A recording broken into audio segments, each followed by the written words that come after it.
اذا شفتوا نتوما التحكيم هذا فيه كولاسه وكذا وظلم، انسحبوا كما المنتخب السنغالي اثناء المباراه دخلوا الفيستيار. عاجل.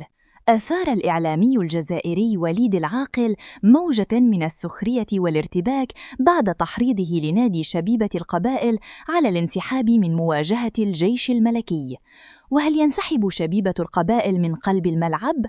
تصريحات نارية لإعلامي جزائري تفجر الجدل قبل مواجهة الجيش الملكي المغربي.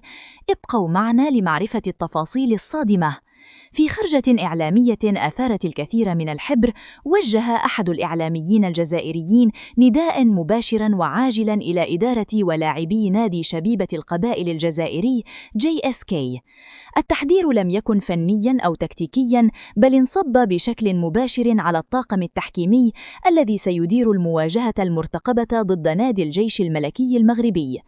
الإعلامي ركز في حديثه على هوية الحكم الرواندي المعين للمباراة، مطالباً الفريق باليقظة الشديدة، بل وذهب إلى أبعد من ذلك حين دعا الفريق إلى عدم التردد في اتخاذ قرار الانسحاب إذا ما استشعروا وجود أي مؤشرات لما وصفه بالكولسة أو التلاعب خلف الكواليس أو تعرضهم لظلم تحكيمي فادح أثناء سير اللقاء.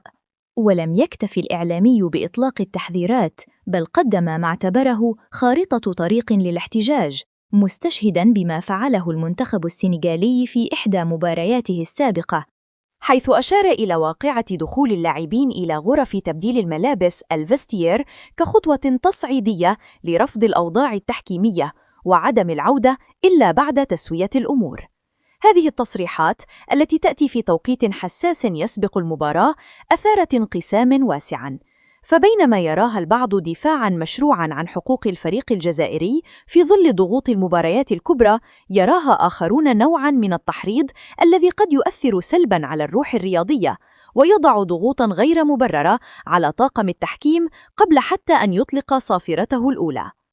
يبقى السؤال المطروح الآن: هل ستؤثر هذه الضغوط الإعلامية على أداء لاعبي شبيبة القبائل فوق أرضية الميدان؟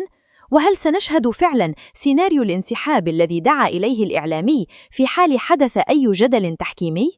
أم أن الروح الرياضية والمستطيل الأخضر سيكونان هما الفيصل في هذه الموقعة المغاربية الكبيرة؟